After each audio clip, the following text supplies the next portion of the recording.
반갑습니다. 안녕하세요. 반갑습니다. 우리가 지난주에는 예레미야 애가 5장, 예레미야가 쓴 마지막 장을 봤습니다. 거기에서 중요한 포인트가 있었습니다. 그것은 거룩한 불만이에요. 거룩한 불만. 제가 날씨를 비유로 말씀을 드렸죠.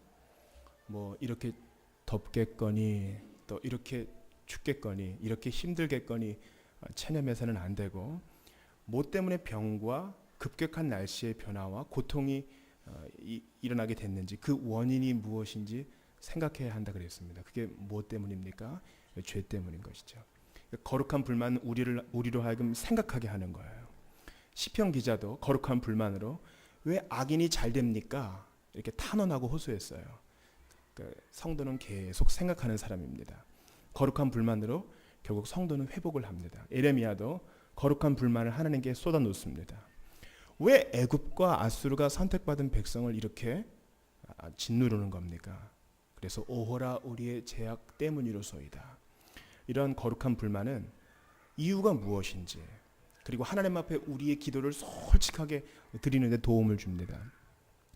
그래서 우리의 영적 생활에서도 거룩한 불만이 있어야 돼요. 왜 하나님 말씀을 들었는데 감격이 없습니까?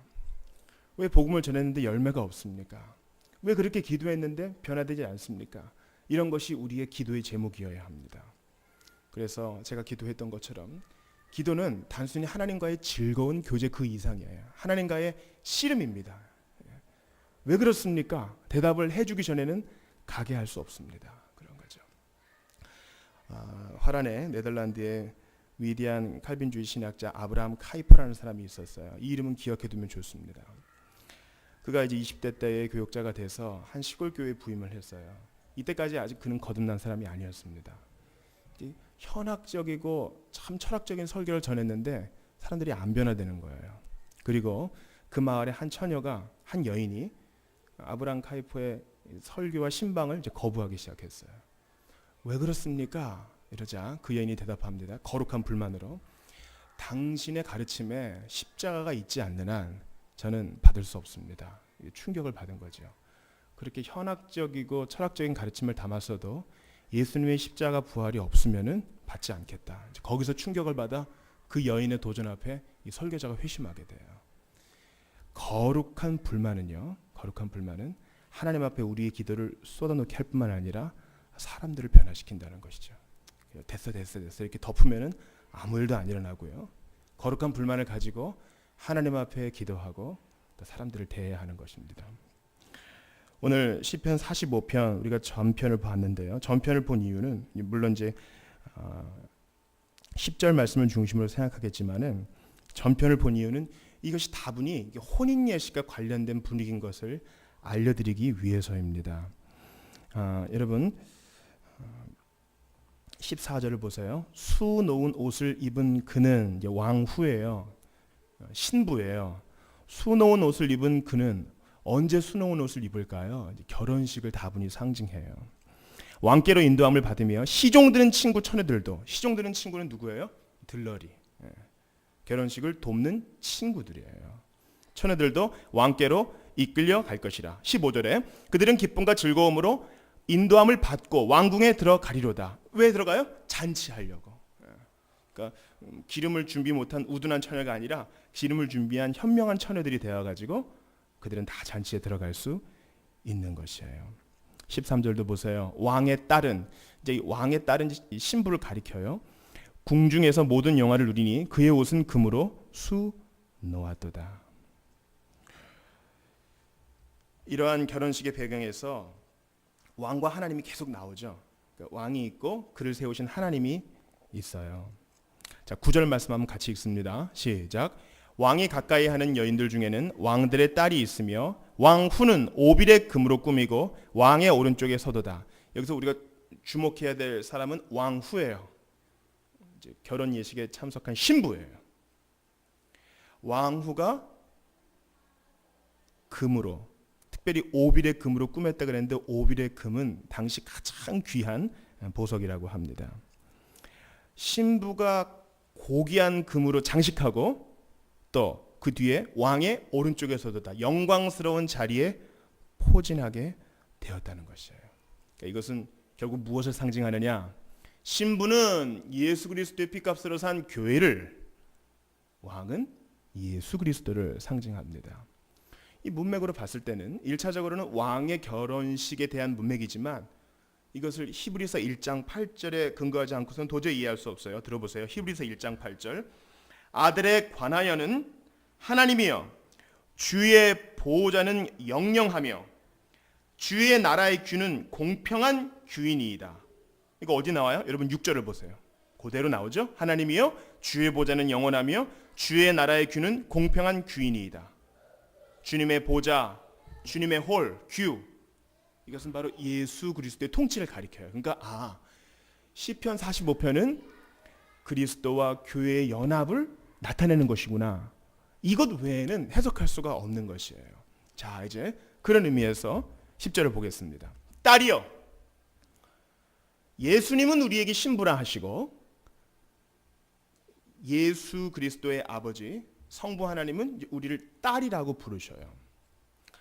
이제 아이들이 물어봐요. 어떨 때는 삼위일체가 뭐예요? 또 왜 여리고성에 있는 사람을 다 죽였어야만 됐어요? 또 아버지 하나님이 있으면 아들 예수님이 있는 건데 그러면 엄마는 어디 있어요? 이렇게 물어볼 수 있는 것이죠. 그렇죠? 그래서 이단들은 엄마는 자연이다. 또 엄마는 사람인 나다. 이렇게 얘기하는 이단들도 있어요. 그러나 이걸 잘 기억하셔야 돼요. 아빠와 엄마가 있고 아들이 있는 이런 관계는 피조물인 우리 안에서만 이해되는 원리죠. 예. 그리고 시간 속에 사는 우리만 이해할 수 있는 거예요. 그런데 하나님은 시간 전에, 이거 우리가 이해는 할 수 있을까요? 우리가 받는 수밖에 없어요. 시간이 만들어지기 전에, 시간이라는 것이 만들어지기 전에 아버지와 아들은 항상 같이 계셨어요. 아버지가 먼저, 아들이 나중, 그런 건 없어요. 아버지는 항상 낳으시는 분, 아들은 항상 나오시는 분. 그래서 아버지와 아들의 관계인 것이지 누가 더 우월하거나 열등하거나 그런 거 없어요. 우리에게 삼위 하나님의 속성을 그렇게 관계로 설명해 주신 거예요. 10절을 다시 보세요. 딸이여, 듣고 보고 귀를 기울일지어다. 듣고 보고 귀를 기울이라. 이거 여기 밑줄 그으셔야 돼요. 공부해라 이런 말이에요. 들어라, 보아라. 이제 수업 시간에 선생님이랑 눈 마주쳐야 되잖아요. 귀를 또 기울여라. 자세하게 귀를 기울여서 배우라 이런 말이에요. 왕후는 막 다른 나라 공주일 가능성이 많아요. 그죠? 다른 나라에서 자란 아름다운 여인일 수 있어요. 그러니까 이스라엘 밖의 나라니까 이방 신이나 여호와 신앙에서는 관계가 하나도 없어요. 그렇죠? 이제부터 새롭게 시작해야 돼요. 새롭게. 옛날에 아버지와 어머니에게서 배우는 거 다 잊고 다 포맷하고 새롭게 여호와의 궁전에서 새롭게 배워야 돼요. 왕가의 법도, 주님을 경외하는 거, 하나님 말씀을 읽는 거, 주님을 예배하는 거 다 새롭게 배워야 돼요. 그래서 듣고 귀를 기울이고 보아라 이렇게 말하는 것이죠. 그 뒤에 보세요. 내 백성과 너의 백성과 내 아버지의 집을 잊어버릴지어다. 이것입니다. 그래서 제가 잊어버려야 할 것이라고 오늘 제목을 정한 거예요. 듣고 보고 귀를 기울이라 이것과 잊어버려라 이것은 같은 말이에요. 여러분 어떻게 잊으세요? 이건 뭐 잊어버려야지. 안 좋은 과거는 잊어버려야지 뭐. 근데 그게 쉽게 잊혀지나요? 열심히 살고 새로운 것을 적극적으로 배울 때 그런 것을 생각할 틈도 없는 거예요. 그러니까 맥 놓고 잊어야지 하면은 절대 안 잊혀져요. 계속 그 묵상하게만 돼요. 열심히 내 생활을 살면서 배우는 수밖에 없어요. 이것이 항상 옳은 방법은 아니지만 알코올 중독을 막는 선례가 하나 있었다 그럽니다. 그러니까 한 알코올 중독자가 있었는데 한 우유 뷔페, 미국의 우유 뷔페집이 있었대요. 몇 불만 내면은 우유를 마음껏 먹을 수 있는. 그래서 술이 막 땡길 때 우유 뷔페에 들어가서 진짜 배가 터질 정도로 한 모금만 더 마시면은 우유를 한 모금만 더 마시면 토할 정도로 우유를 가득 먹고 나니까 술 생각이 사라졌더라. 그런 얘기가 있어요. 잊어버리는 것도 마찬가지입니다. 그냥 맥 놓고 마음속의 결심으로 잊을 수는 없어요. 부지런히 배우고 열심히 우리의 삶을 살아야 되는 것이에요. 그리고 긴장하는 것입니다. 영적으로 긴장하는 것이에요. 나는 부지런히 이 길을 가지 않으면 다시 과거로 돌아갈 가능성이 있기 때문에 오늘도 왕가의 법도를 배우는 거예요. 가끔 이 세면대에서 제가 실수할 때가 있습니다. 손을 씻으려고 탁 물을 틀었는데 그만 이거 샤워기랑 바꾸는 것을 안 해가지고 물벼락을 맞을 때가 종종 있어요. 집에서도 몇 번 물벼락을 맞습니다. 왜 그렇습니까? 깨어서 기억하고 확인하지 않았기 때문에, 의도적으로 생각하지 않았기 때문에 물벼락을 맞는 것입니다. 그러니까 성도는 아침에 눈 떠서 저녁에 잠들 때까지 내가 잊기 위하여, 과거의 생활로부터 잊기 위하여 오늘 부지런히 하나님 말씀을 채웠는가, 과거의 생활과 단절하기 위하여 하나님 말씀으로 채우고 기도로 채웠는가, 이걸 항상 돌아봐야 돼요. 항상. 왜 그러냐면 우리는 항상 과거로 돌아가려는 습성이 있기 때문입니다. 의인이었던, 히브리서 기자가 의인으로 평화했던 롯의 아내는요, 잊지 못하고 그것을 두고 온 거, 소돔성에 두고 온 거 깔끔하게 잊지 못하고 뒤돌아봤다가 바로 그 자리에서 기둥이 되어버렸잖아요. 우리가 이것을 항상 기억해야 할 것입니다. 제가 주일에 전족에 대해서 말씀을 드렸습니다. 전족은 끔찍한 것이요, 그것을 법으로 규제한 것은 잘한 일이나 복음을 들은 사람까지도 그 옛날 습성에 자꾸 땡기는 거예요. 그걸 잊지를 못하는 거예요. 그때 부지런히 복음을 배우고 부지런히 성경을 배우고 기도회에 참석하면서 자기를 채웠다면 아마 그런 일 없었을지 모르겠습니다. 우리는 이 본문을 통해서 10절 말씀, 딸이여 듣고 보고 귀를 기울일지어다 내 백성과 내 아버지의 집을 잊어버릴지어다, 이 말씀을 통해서 아브라함을 떠올리게 돼요. 창세기 12장 1절에 본토 친척 아비 집을 떠나. 아브라함이 믿음의 열조예요. 우리 믿음의 아버지가 될 수 있는 이유는요, 그가 본토 친척 아버지의 집, 우상을 섬겼고 하나님과 관계없는 그 집을 떠났기 때문입니다. 떠났기 때문이에요. 떠나는 것은 중요합니다. 떠났기 때문에 잊어버릴 수 있는 것이요, 떠나면서 꾸준히 하나님 말씀을 듣고 보고 배웠기 때문에 잊을 수 있는 것입니다. 그런 그도 매일매일 못 채웠을 때 거짓말하고 속이잖아요. 잊어버리는 작업이 얼마나 중요한가. 사람이 결혼을 할 때 가장 중요한 원칙이 있습니다. 그것은 사람이 그 부모를 떠나 아내와 한 몸이 될지어다. 보통 이 사람이란 말은 아담이거든요, 히브리어로. 그러니까 남녀 다 해당돼요. 남자든 여자든 결혼을 하게 되면 이전까지 자기를 키워줬던 부모와 그 모든 가정을 잊어버리고 떠나 새로운 한 몸을 이루어야 되기 때문에 더 이상 과거를 갖고 오면 안 되는 거예요. 과거를 갖고 오니까 문제가 되는 거죠. 10절의 말씀, 내 아비 집을 잊어버려라. 이것이 돼야만 새로운 왕궁의 법도 하나님 사람의 사는 방법을 배울 수 있다는 것입니다. 이 일을 위하여 우리 주님께서 친히 칼을 차셔요. 우리로 하여금 충분히 잊어버리고 행복한 삶을 살게 해주기 위해서 신랑 되신 예수님께서는 부지런히 오늘도 우리를 위해 싸우십니다. 여러분, 오늘 3절 말씀 한번 같이 읽어볼게요. 용사여, 시작. 용사여, 칼을 허리에 차고 왕의 영화와 위엄을 입으소서. 지금 혼인 예식이에요. 혼인 잔치예요. 들러리들이 기다려요. 왕궁에 들어가기 위해서 지금 퍼레이드가 펼쳐지고 그래요. 그런데 지금 신랑은요, 왕은요, 칼을 차고 있어요. 그 밑에 보니까 병거도 나오고 그래요. 4절도 보니까 병거에 오르소서. 5절에 보니까 화살로 원수의 염통을 찌르소서. 이거 결혼식이랑은 잘 맞지 않아요. 이제 막 결혼하는 신랑인데요. 신명기 24장에 보니까 혼인한 자는 전쟁과 좀 멀리하라, 이런 말이 나와 있어요. 사람이 새로이 아내를 맞이하였으면 그를 군대로 내보내지 말 것이요, 아무 직무도 그에게 맡기지 말 것이며, 그는 1년 동안 한가하게 집에 있으면서 그가 맞이한 아내를 즐겁게 할지니라. 이것은 우리 연약한 피조물인 사람을 위하여 배설하신 율법이에요. 아무리 바쁘고 급한 일이 있어도 1년 동안은 전쟁에서 면제해 주어라. 그가 결혼의 기쁨을 충분하게 1년 동안 누리게 해 주어라. 이걸 말하는 거예요. 그러나 우리 예수님은 그렇지 않아요. 우리가 기꺼이 모든 것을 털고 잊어버리고 아버지의 나라에서 새로운 거 배우게 할 수 있도록 안전하게 우리에게 울타리 쳐주시기 위해서 지금도 싸우시고 과거에도 싸우셨어요. 피조물 된 남편은 때 되면 먹어야 되고 먹지 못하면 짜증도 내고 때 되면 자야 되고 쉬어야 됩니다. 끊지 못하는 나쁜 습관도 있을 수 있어요. 그러나 교회의 신랑 되신 예수님은 그런 거 없어요. 그분은 지금도 칼을 차시고 복음의 병거에 오르시며 우리를 위해 싸우셔요. 요한계시록 19장 15절에 이런 말씀이 있습니다. 그의 입에서, 예수님의 입에서 예리한 검이 나오나니. 그렇습니다.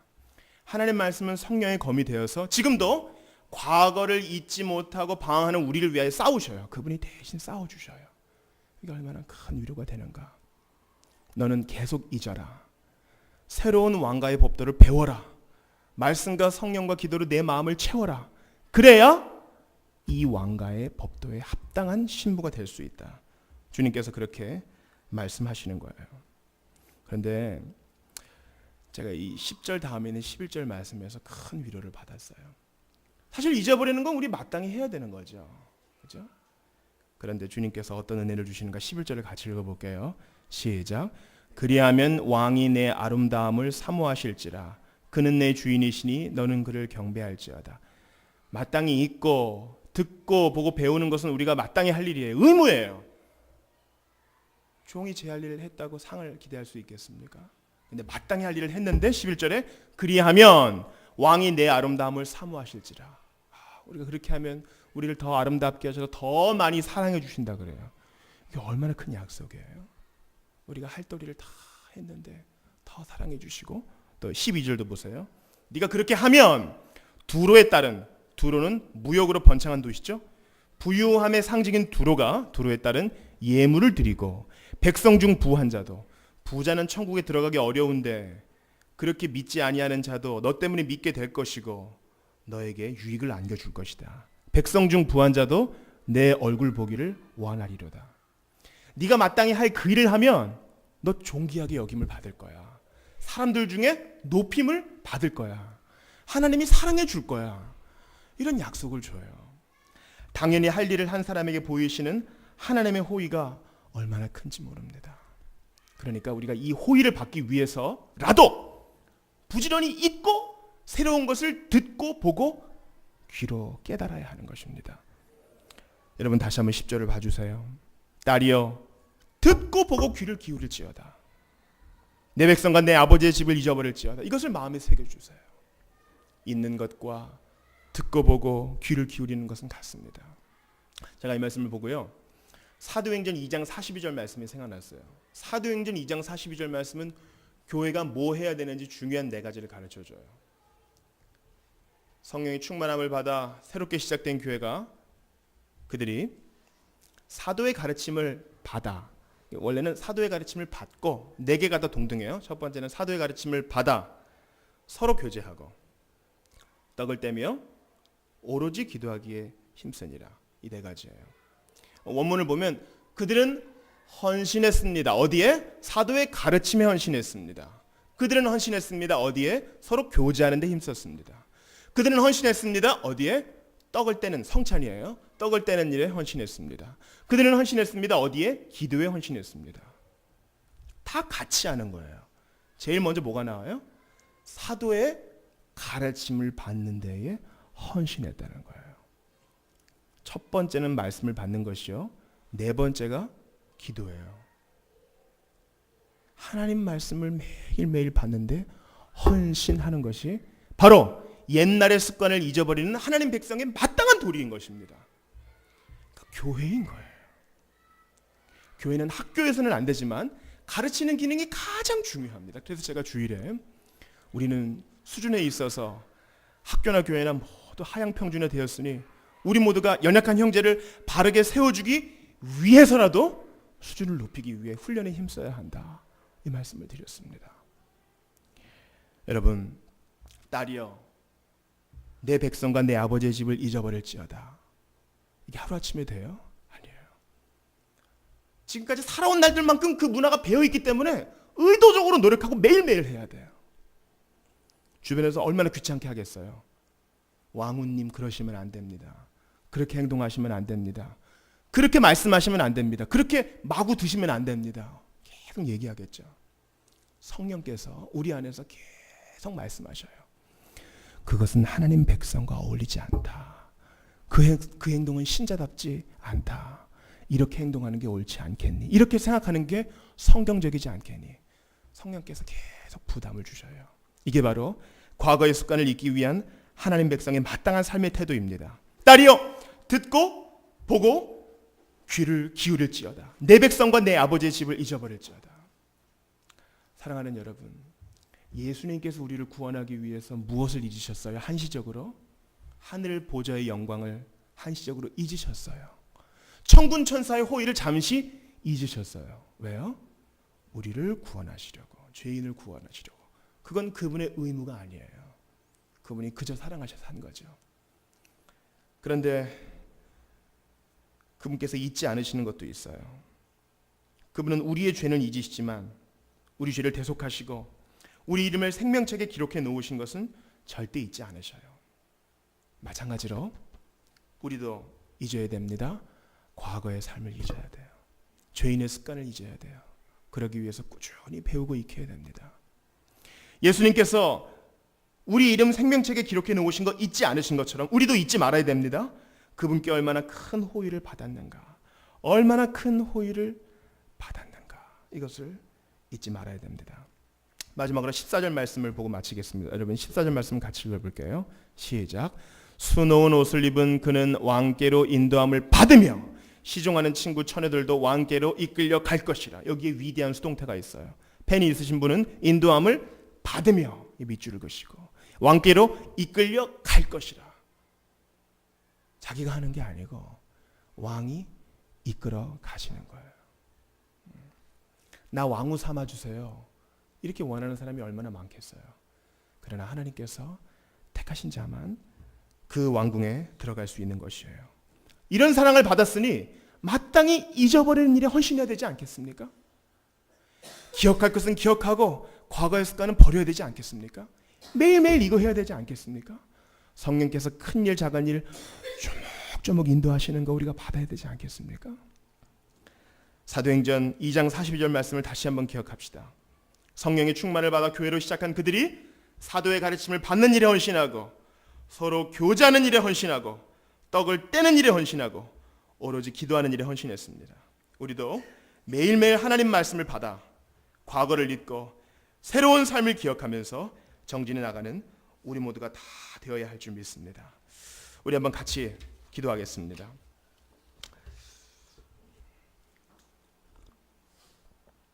사랑하는 여러분, 마귀는요 우리로 하여금 의도적으로 잊어버리는 일, 하나님 말씀으로 채우는 일 못하게 하려고 우리를 계속 바쁘게 합니다. 여기 속으면 안 돼요. 그리고 사소한 일에 계속 신경 쓰게 합니다. 여기에 속으면 안 돼요. 이제는 왕가의 왕비로서 그 채통을 제대로 해야 될 교회, 바로 우리들입니다. 무엇을 잊어버려야 돼요? 지나치게 부해지려고 하는 거, 지나치게 칭찬을 받으려고 하는 거 다 옛날 일이에요. 그거 잊어버려야 됩니다. 무엇을 기억해야 돼요? 좁지만, 사람들은 모르지만 하나님 아시니 이 길을 꾸준히 가고 성실하게 가고 하나님 기뻐하시는 길, 주님이 보시니 이 길을 충직하게 가는 거, 이게 우리가 매일매일 가야 되는 길이라고. 아버지, 과거는 잊어버리게 하시고 죄의 길과 세상의 길은 잊어버리게 하시고 주님 기뻐하시는 길 갈 수 있도록 도와주옵소서. 예수님께서 우리를 구원하시기 위해 하늘 보자 잠시 잊으신 것처럼 우리도 과거를 잊어버리고 우리에게 손짓하는 것들 다 뒤로 하고 주님의 길 따라갈 수 있도록 도와주시옵소서. 우리 시편 45편 말씀 붙들고 한번 기도합니다.